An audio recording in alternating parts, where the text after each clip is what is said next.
अस्सलाम वालेकुम beautiful people, welcome back to my channel. मैं अल्हम्दुलिल्लाह बिल्कुल ठीक ठाक हूँ और मेरी दुआ है कि आप सब भी बिल्कुल ठीक ठाक हो। ये सुबह का टाइम है मॉर्निंग का, और ये वाला टाइम मेरा थोड़ा सा बिज़ी होता है। और मुझे लगता है सिर्फ मेरा ही नहीं, जितनी भी मदर्स हैं जिनके बच्चे स्कूल गोइंग हैं, प्ले स्कूल जाते हैं, सबका ही ये थोड़ा सा बिज़ी गुजरता होगा टाइम। क्योंकि इस टाइम मैं बच्चों की टिफ़िन बनाती हूँ, प्लस उन्होंने जो घर में नाश्ता करना होता है वो उनसे पूछ के किसका क्या दिल है तो वो उन्हें फिर देती हूँ। घर में बैठ के वो नाश्ता कर रहे होते हैं, तब तक फिर मैं उनके लिए टिफ़िन जो है वो रेडी कर लेती हूँ। अब राज को चाहिए थी नोतेला वाली ब्रेड, और मेराज को चाहिए थी इस्लामी वाली ब्रेड, और साथ लेके जाने के लिए भी। तो वो फिर सब की जो रिक्वायरमेंट थी उसके मुताबिक सबको नाश्ता दिया। साथ में इनकी पानी वाली बोतल्स हैं वो फ़िल करना होती हैं, वो फ़िल की। कभी कभार तो मुझे लगता है कि पाकिस्तान में ज़्यादा टफ़ ड्यूटी होती है स्कूल की, क्योंकि वहाँ पे यूनिफ़ॉर्म्स होते हैं, और यूनिफ़ॉर्म जो होते हैं वो मोस्टली लाइट कलर के होते हैं, वाइट कलर के होते हैं। तो वो डेली आपने बच्चों के चेंज करवाने हैं, वो आपने बच्चों के वॉश करके प्रेस करके रखने हैं। तो फिर बच्चों के ट्यूशन जाने का टाइम, और मुझे लगता है वहाँ पे बच्चों पे तो बर्डन होता ही है, लेकिन बच्चों के साथ साथ मदर्स पे भी अच्छा खासा बर्डन होता है। तो वहाँ की निस्बत मुझे थोड़ा सा यहाँ पे ईज़ी लगता है। एनीवेज़, बच्चों को स्कूल भेजने के बाद फिर मैंने अपने यहाँ नाश्ता किया, और मैं जब भी नाश्ता कर रही होती हूँ साथ में मैंने कुछ ना कुछ टैबलेट पे लगाया होता है, कभी फ़ोन पे या टैबलेट जो भी अवेलेबल होता है, कोई ना कोई मैं व्लॉग देख रही होती हूँ इस टाइम। और नाश्ता ख़त्म करने के बाद फिर मुझे चेंज करनी थी बच्चों की बेडशीट्स। काफ़ी दिन हो गए थे, उनके ब्लैंकेट्स जो हैं वो रज़ाई जो थी सॉरी उसका कवर भी उतारने थे, और उनकी जो बेडशीट्स थी, पिलो के कवर्स, वो सारे मुझे लग रहा था कि चेंज करने चाहिए। वरना तो मेरी कोशिश होती है कि मैं तकरीबन 2 वीक के बाद एक दफ़ा इनकी जो बेडशीट्स वगैरह हैं कवर वो चेंज कर दूँ, एक दफ़ा फ्रेश कर दूँ। बच्चों का थोड़ा सा ज़्यादा ख्याल करना पड़ता है। और तो यहीं पे मैं वो कर रही थी। मौसम भी अच्छा था और हमने जाना था मार्केट। तो मेरा मेन जो कंसर्न था वो यही था कि मैं इनके जो ये वॉशिंग मशीन में डाल जाती हूँ तो फिर मेरे आने तक ये धुल जाएंगे, तो फिर मैं आके डाल दूँगी बालकनी में। अभी सर्दियाँ आ रही हैं, मौसम अच्छा ख़ासा चेंज हो चुका है, और सर्दियों में जो मेन एक उदासी का मौसम तो होता ही है। ये वेदर ही ऐसा होता है कि ना चाहते हुए भी आपका दिल उदास रहता है। धूप नहीं निकलती, सारा दिन बादल, और ऐसे लगता है सुबह तो हुई ही नहीं। फिर प्लस इसके साथ जो दूसरा बड़ा मसला मुझे लग रहा था ना, वो ये था कि हमारी कपड़े ड्राई करने के लिए अलहदा से सेपरेट रूम नहीं है, मोस्टली बिल्डिंग्स में होता है। तो वो फिर अब कपड़े ड्राई करने का सोच के ना तो वो थोड़ी सी हो रही थी कि फिर से स्टैंड अंदर रखें बाहर रखें। एनीवेज़, ये तो चलता ही रहेगा। हम आ गए थे मार्केट में, ये डीएम मार्केट है, और यहाँ पे अगर आप बच्चों के बिना, हस्बैंड के बिना आप जाती हैं ना टाइम निकाल के, अगर आपकी डॉयच अच्छी नहीं है तो आप अपना मोबाइल साथ रखें, ट्रांसलेटर उसका यूज़ करें। अगर आपके पास इंटरनेट नहीं है तो मार्केट्स में इंटरनेट जो होता है ना, डीएम, रोशमाइसा की मार्केट्स में इंटरनेट वो देते हैं उनकी तरफ से, वो कनेक्ट करें।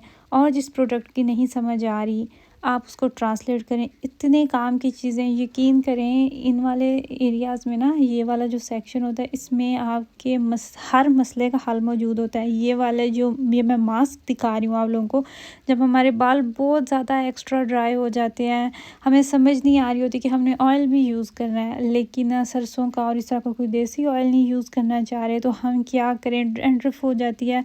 ये सारी प्रोडक्ट्स इसी काम के लिए है, ये भी बालों के लिए है।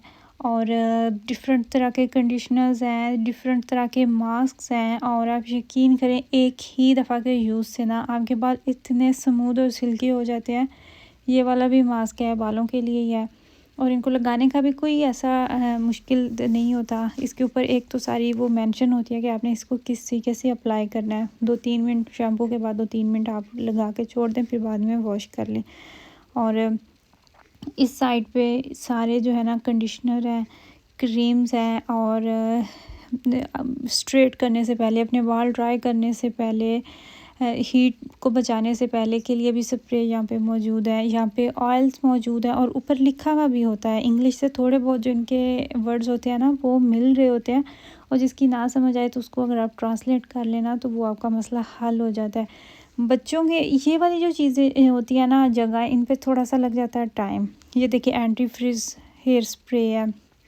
जब बाल उड़े उड़े रहते हैं, ऐसे लगता है बालों में बॉम्ब फटा हुआ है, उस चीज़ के लिए भी ये वाला स्प्रे बहुत बेस्ट है। इससे आपके बालों का जो वॉल्यूम है ना वो थोड़ा सा रिड्यूस हो जाता है। कुछ बालों में वॉल्यूम होता ही नहीं है, वो ऐसे चिपके चिपके लगते हैं, लेकिन कुछ बाल ऐसे होते हैं उनमें बहुत ज़्यादा वॉल्यूम होता है। और आप इस तरह की प्रोडक्ट्स ढूंढ रहे होते हैं कि जो यूज़ करने के बाद आपके बाल जो है ना वो थोड़े से बैठ जाएं जैसे कि मेरे बालों में एक्स्ट्रा वॉल्यूम है, तो मेरी भी यही कोशिश होती है। और उसके साथ ही हेयर कलर्स वाला वो सारा एरिया था, तो इसी जगहों पे टाइम ज़्यादा लगता है। एक तो बच्चे भी नहीं ज़्यादा वेट करते और ख़ामन भी नहीं ज़्यादा वेट करते, तो इसलिए अगर आप फ्री हो के टेंशन फ्री हो के जाए ना तो वो फिर आप ज़्यादा टाइम दे सकते हैं इस तरह की चीज़ों को।